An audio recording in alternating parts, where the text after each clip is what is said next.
Welcome to episode 40 of the Babes Talking Business podcast. Today we get to interview Elle, the founder of Elle Fit Active, a platform that empowers people to look after their bodies and minds.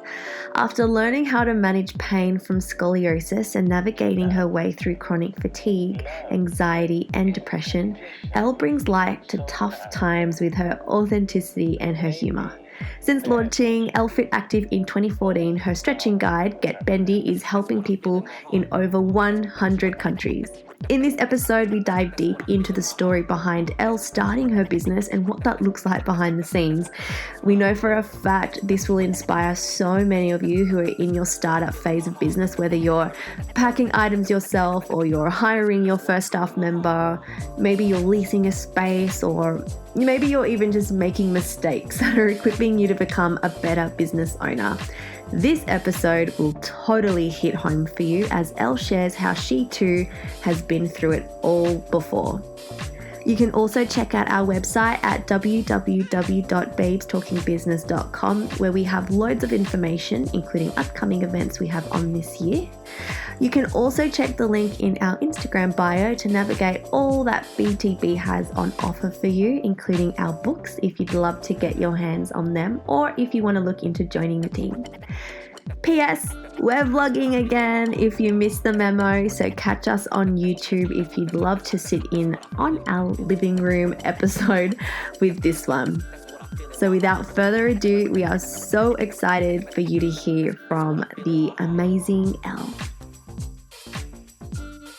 Elle, oh my gosh, we're so excited to interview you. My first podcast. I know, how exciting. Thanks for being on the show. We're just so excited to talk to you about your journey in business, because not only do you have like a really beautiful message online, but you've grown such a gorgeous community and you have a really nice message, like just a really authentic message about you. So yeah, we're excited to dive deep into that. Cool. And so I know we were chatting a little bit earlier, like, where did business start for you? I know you started Elle Fit, was it 2014? Yeah, it's coming up to 6 years now. And I was thinking about this before I came, actually. With everything with Elle Fit, I never thought I was going to start a business. It just kind of started on Instagram and I was like, oh, I'm just going to share my journey to figuring out fixing my back, chronic fatigue, all that sort of stuff. And then people started following it for some reason. And then a year later, throughout that year, I was studying law, and mum and dad were just saying, you clearly don't like law and this is something that you enjoy. Like, how can you make this into something that you do every day? And I didn't want to, I guess, monetize my Instagram in any way. That was never intention. Yeah. And everyone was asking what I was doing for my back. So because I was doing a lot of different things, I was like, okay, maybe I just create my own guide. And that's where Get Bendy was born. And that's, I guess, how my business started. It was just kind of not an accident, but I started doing something just for myself to solve my own problems. And then realized that I could help other people. So That's so cool. And so when you were doing law, is that what you were doing before you had the business? Yeah. Studying, or were you practicing? Studying. Yeah. So I did that for 5 years, and I have 6 subjects to go, but it just got to the point where I was doing Elle Fit Active full-time and studying full-time, but not really studying at all. Yeah. And I think it took me a long time to let go of that, especially because, not that I had pressure from my parents, but mum was like, you should get a degree, like finish it, like you've come this far. And every single person that I spoke to said, like, you know, you've come this far, just finish it. Yeah. But it'd get to the point where I'd open a book that I was interested in and I couldn't put it down, and then I'd open like one page of my law textbook and I'm just like, Couldn't do it. Yeah. So yeah, it got to a point where I guess a lot of people talk about like a side hustle and just like wait until it ticks over. But it was pretty instant for me. I just held on to the law for a while. And then I was like, okay, I can't actually manage both of them. So it was just a natural progression, I think. And so when you said it was instant, so what were you doing back then? So you had your Instagram page, were you just adding value regularly, or is that, and then you had the idea of, I'm going to create this Get Bendy guide, or Yeah, so it's a pretty funny story. I had decided, I'll wind back a bit. When I was 14, I was diagnosed with scoliosis. And for anyone that doesn't know, that's just an abnormal lateral curvature of the spine. And back when I was 14, it didn't really matter. My swimming coach picked it up. She was like, "You're doing breaststroke like this." And I was like, okay. But it didn't cause any pain. So I went to the physio. They took x-rays, and they're just like, "You've got to do these physio exercises for the next few years as you have a growth spurt," which I didn't do. And then when I got to my early 20s and I was at uni and I was studying law and I was sitting a lot and stressed and tight, that's when my back just played up a lot. So I started having nerve pain, sciatica, couldn't even drive to the chiropractor. Wow. I was in that much pain. And yeah, I just devoted a whole year pretty much to figuring out how I could look after myself naturally, because I was 21 and I had crippling back pain. So I was like, well, this isn't the rest of my life. Yeah. So that's kind of what I was posting on Instagram and on my personal page to start with. And I had friends just being like, "Oh, how many yoga photos can you upload?" And this is back when, like, before everyone was uploading yoga photos on Instagram. And I was just like, screw it. I'm just going to create a separate page. I can post whatever I want. It's just going to be anonymous. So it was just Elle. The only people in my life that called me Elle were my swimming coach and my parents. So I wouldn't even respond to anyone that called me Elle. And I just started that Instagram page. And I remember I was walking with Mum one day. And so this is, it's 2014, like 6 years ago now. And I was like, oh, damn, like the username Elle's taken. And I was like, what can I throw on the end? And I was like, I'll just put fit. And it stuck. It was never like anything serious. Yeah. And I just started uploading photos of like the stretches that I was doing, or it was kind of just like an online diary for accountability. Yeah. And just a way to track my progress and follow other accounts that were inspiring. And this was back when Instagram, if your photo was featured on the popular page, everyone on Instagram would see it. So there was this huge growth, kind of like overnight. I remember checking my phone one morning and there was like 10,000 new followers, and I was like, whoa, where are these people coming from? Gone are the days of Instagram. Yeah, now it's just going down. Yeah, so it just grew really quickly, and there was just so many strangers, I guess, that were interested in what I was doing, and I was just being 100% me. Didn't care what friends thought. Mum was like, "I'll follow you," and she was my first follower. And it was just really nice to have a platform that I could share whatever I wanted, whenever I wanted. And I always made that pact to myself that I wouldn't care what people thought. And it was interesting on the page where I didn't care what people thought. It grew. And then my personal page, like, I would care more about like what I posted to my friends, which is stupid. Yeah. But then by the time, I think it was February 2014, I was studying law, working for a barrister, and I just said to Mum and Dad, we'd always chat on the veranda about business ideas. And I remember saying, I'm like, I want to make a stretching poster. And we'd always chat about business ideas, but I just remember saying to Dad, I was like, no, this has to happen. And I just wrote it down, I think, like on a napkin. And I was like, okay, this is going to happen. And I just asked if I could move back in with them. At the time, I was just on Centrelink studying, living in Brisbane. They'd just moved from Cairns to the Sunshine Coast. And I was like, can I please move in with you? And I was like, give me 2 months. And I think they loaned me $5,000 to get everything set up. So I think I had the idea end of Jan, early Feb, and then launched it on the 30th of April. So I was just, cool. And it was interesting because at that time, I also had chronic fatigue. But as soon as I came up with the idea for Elle Fit Active and had something that was really lighting me up from the inside, I had so much more energy, even though there was so many other reasons as to why I had chronic fatigue. So yeah, that's how it kind of started. Such a cool story. I love that. It, like, while you were explaining that, I was just thinking about, like, they say, you know, have a career, build a career, but if you can find your vocation, which is something you do and add value with but get paid for it, like, you'll never feel like you work a day in your life. And I just feel like you found your vocation. Like, Yeah. that's so rare for people to find that and just truly love it. Yeah. And so when you had your business idea, like you had this idea of something you were passionate about, you wanted to create a stretch guide, did you actually envision it to be what it is now? Like, be like, it's going to be my full-time income, this is what I'm going to be doing. Like, what did your business plan actually look like? It's like, I'm going to have a stretch fit program and I'm just going to share it with my followers. Is that it? So at the time, I think I had 50,000 followers on Instagram, and a lot of people were like, what are you doing for your back? And I'd say like, oh, like, watch this YouTube video, do this. And it was just this like rambled thing of like what I was doing. And Mum and I used to drive from Brisbane to the Sunshine Coast a bit, and that was like we just have so many great ideas on that trip. And I remember chatting and I was like, okay, I'm going to create an app. And that was the idea. I was like, I'm just going to have an app and I'm going to have all of the stretches that you need to do to look after yourself, just like a full body stretching app. And then I was like, I have no money. And I also thought at the time, because I was at uni and I was on technology all the time, it'd be whether studying, listening to lectures, because at that point I was doing uni externally. Everything was online. Even the yoga DVDs that Mum and Dad would try and make us do when we were kids, we would be like trying to follow along with a video, and it's kind of contradictory to yoga. You're like, I want to, especially now where there's technology in front of us.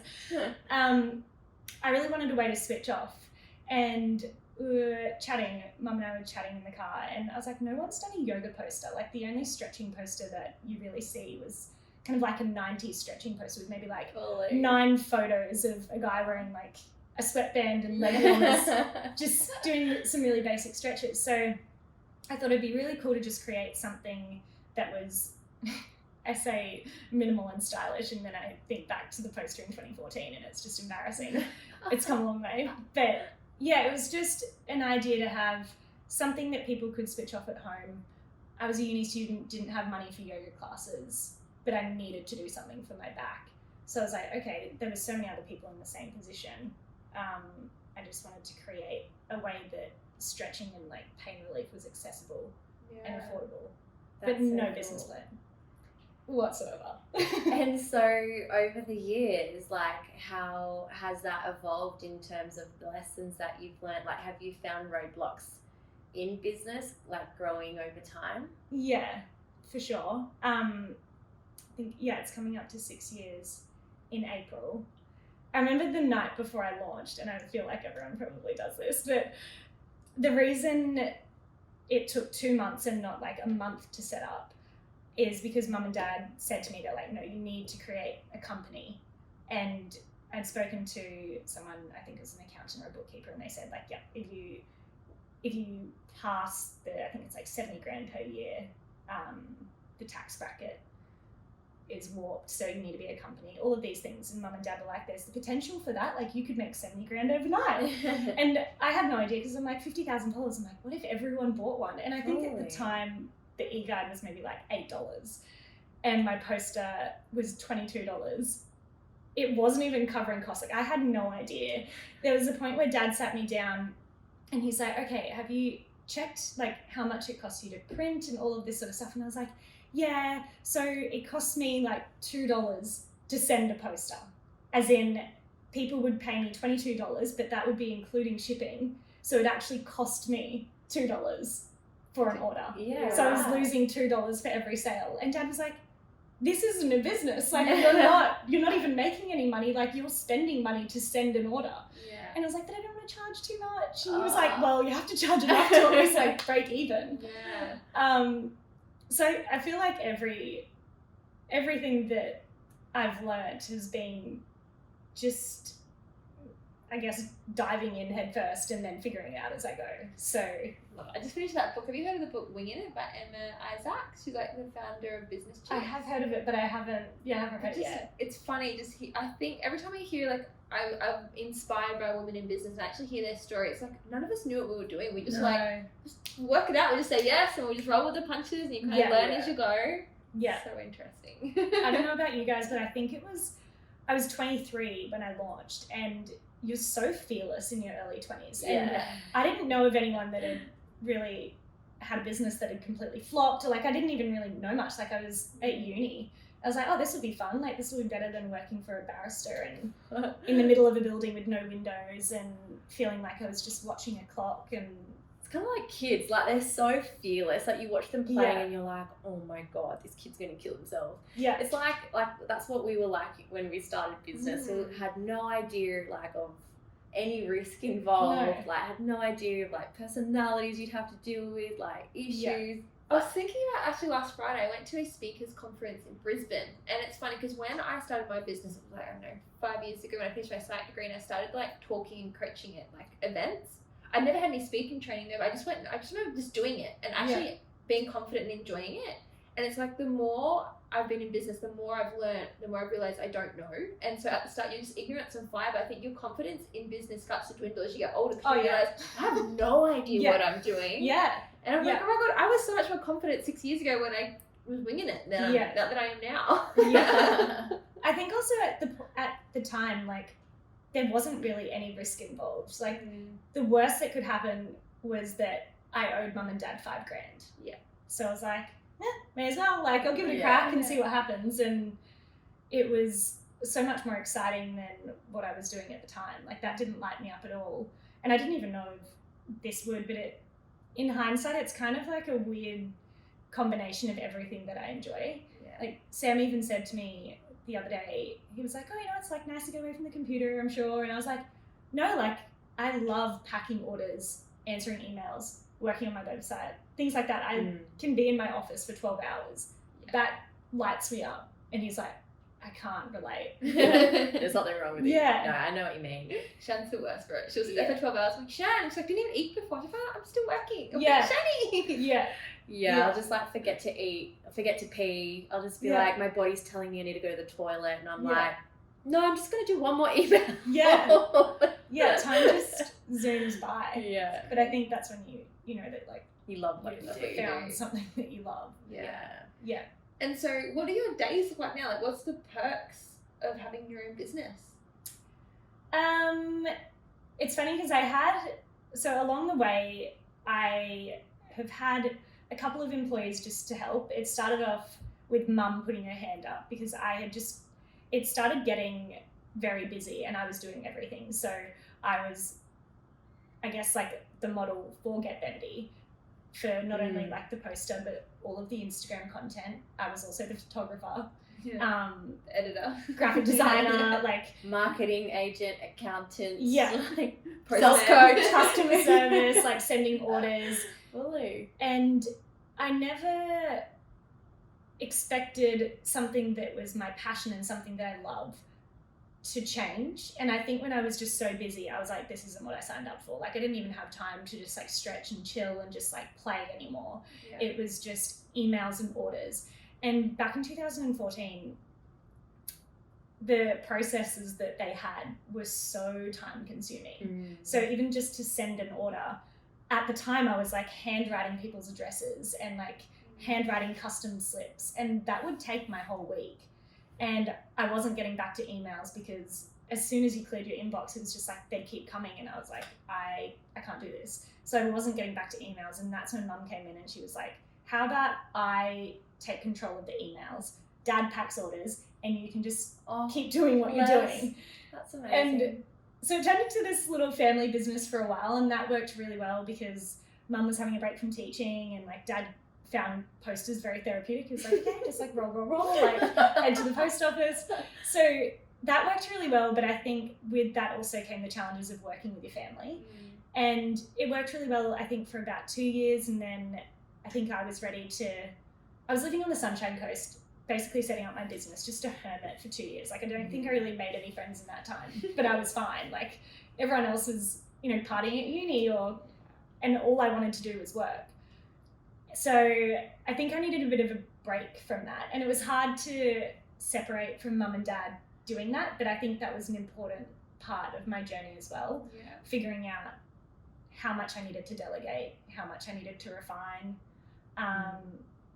So I got my first employee that helped me with emails and posters. And then I moved to the Gold Coast, and I was so burnt out, I think, at that time. I'd gone straight from year 12 to uni to starting my own business. I think it was just like 8 years, and I hadn't really stopped. Like, I never had a gap year, and I hadn't really stopped at all in my 20s to just be like, is this what I'm doing? Like, is this fun still? Am I enjoying it? Do I need to take a different direction? I just had a breakup and just moved to the coast, and I was like, I think I'm just going to take a gap year. So that was in 2017. I kind of just joked that I was retired. Like, definitely didn't have the money to retire. Just had a bit of savings to give me a bit of breathing space. And I was like, okay, I'm just going to devote 2017 to following what feels good. And I think at that point I was so out of touch with my intuition that I didn't know what I wanted to do because I couldn't really trust what felt good. Yeah. I did a stint in Brisbane between the Sunshine Coast and the Gold Coast, and I just felt really claustrophobic and lost and not happy. So when I got here, I was like, okay, I'm just going to do everything that like my 13-year-old self would have wanted to do, like learn to surf, learn to skate, just have fun and just go really slowly. Follow the breadcrumbs. Yeah. Which kind of led to a chapter that I wasn't expecting at all. In February, I went into Kiss the Berry, which is like an acai bowl place in Burleigh, and I knew the girl that owned it, Sarah, and she's like, what are you doing this year? And I was like, oh, not much, just chilling.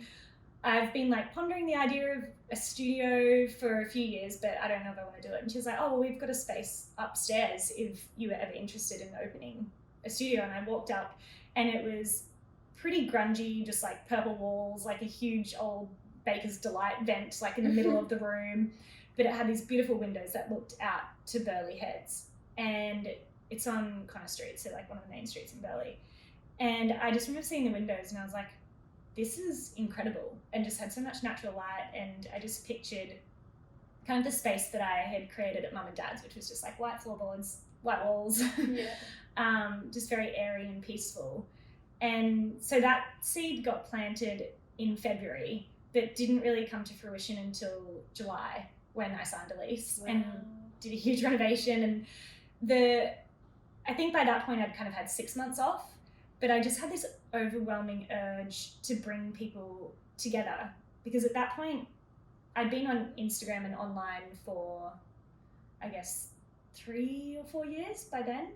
And I was connecting with so many people and making so many great friends online and also in my personal life. But I had so many people messaging me being like, oh, like, how do you make friends? Like, and I thought it would just be really cool to have a space where people could come together. We could run workshops, stretch classes where you actually talk to people rather than a yoga class that you kind of just walk into, go on your mat and then leave. So yeah, I just really wanted to bring people together and do every fun idea that I'd kind of thought about throughout my life, like dance classes and art classes and workshops with nutritionists, and then hiring space out and also having a place to work. That was a very important chapter, I think, not having a home office. So yeah, in between all that time, there's a big studio upstairs chapter, which I ended up selling and handing over the lease a year and a half, I think, into it. So I had a friend, Beck, and we both went into it. And 7 months into our lease, she fell pregnant. And she was like, I think I just need to focus on that.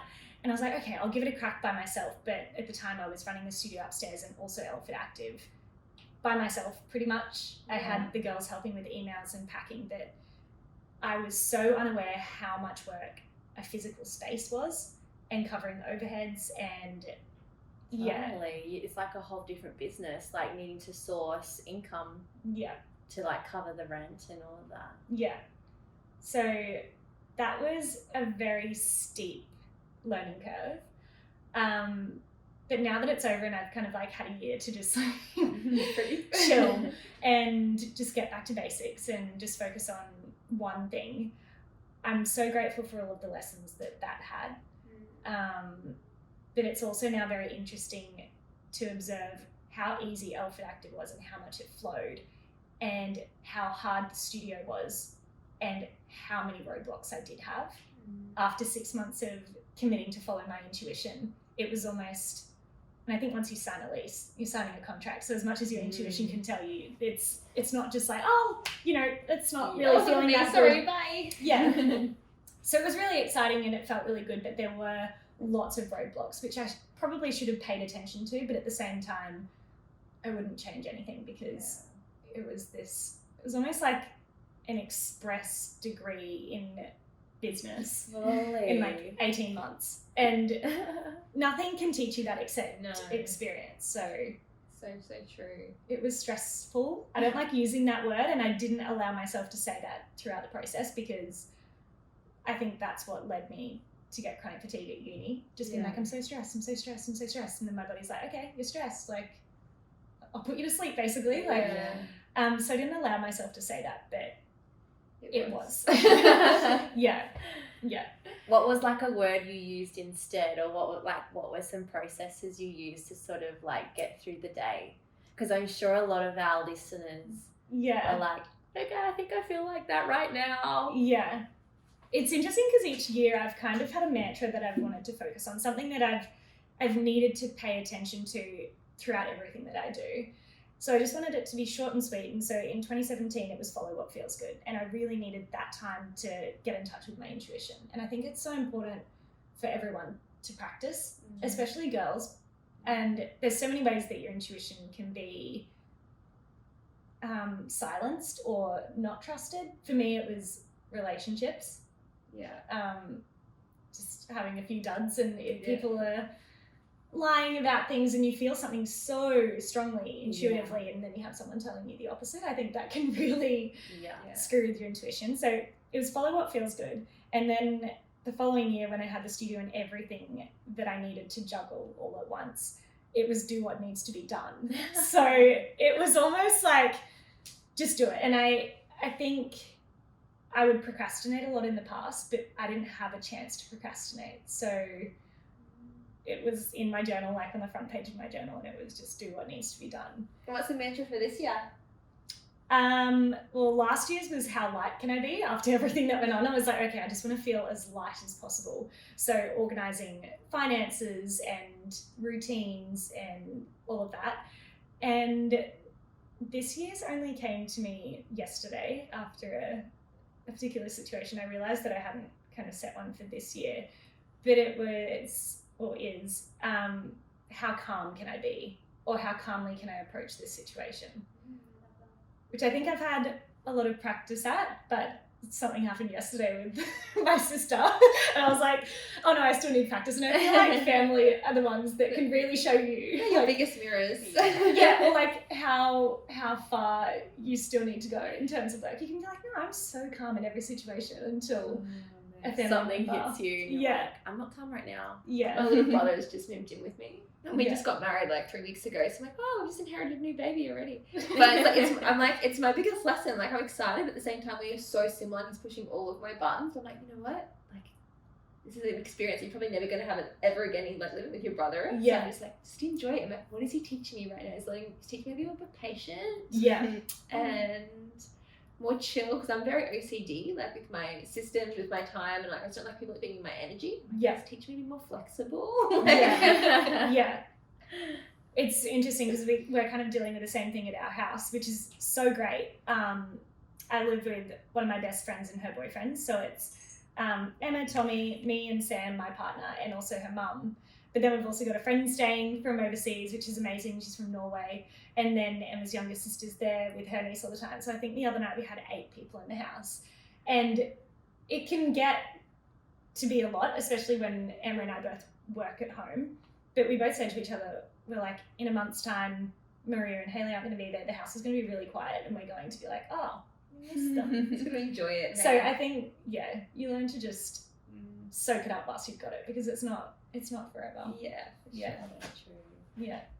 I've really loved chatting with you today and getting to know you better, but I've really loved learning about your journey, because I think we all have our individual business journeys, but they're all very much the same. And I think the message is like adversity, just welcome it with open arms, because it's kind of like your ammunition that you need for like the next thing that's going to happen and the thing after that, and you sort of like build resilience and strength with that.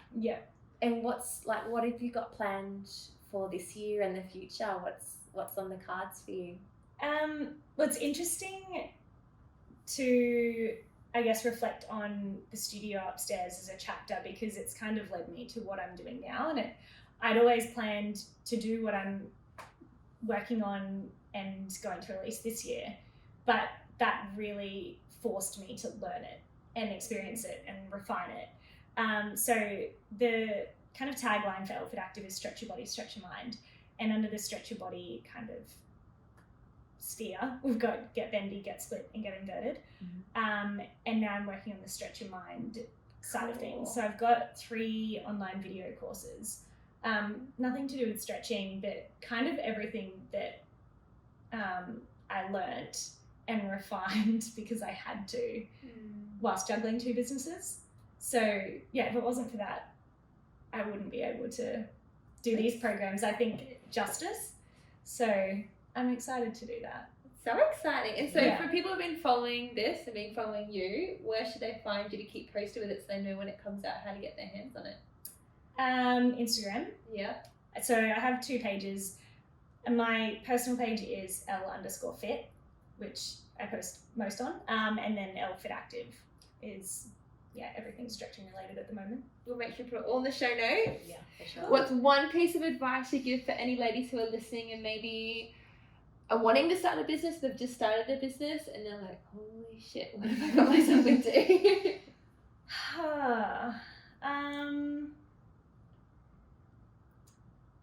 I think you just have to keep putting one foot in front of the other. That's the only way that you really figure it out, and ask lots of questions, but also realize like what flows and what's easy and what excites you and what kind of drains your energy. And they're the things that you need to like delegate ASAP, but focus on the things that you are excited by. So for me, it's like creating. So if the business side of things bog you down, it's like refine them as quickly as possible, because I think a lot of people go in doing something that they're passionate about, but then running a business is a whole other aspect and skill. So love it. Thank you so much for being on the show. We've loved having you on. How was your first podcast? Great. Feels good? Yeah, Zoom's not.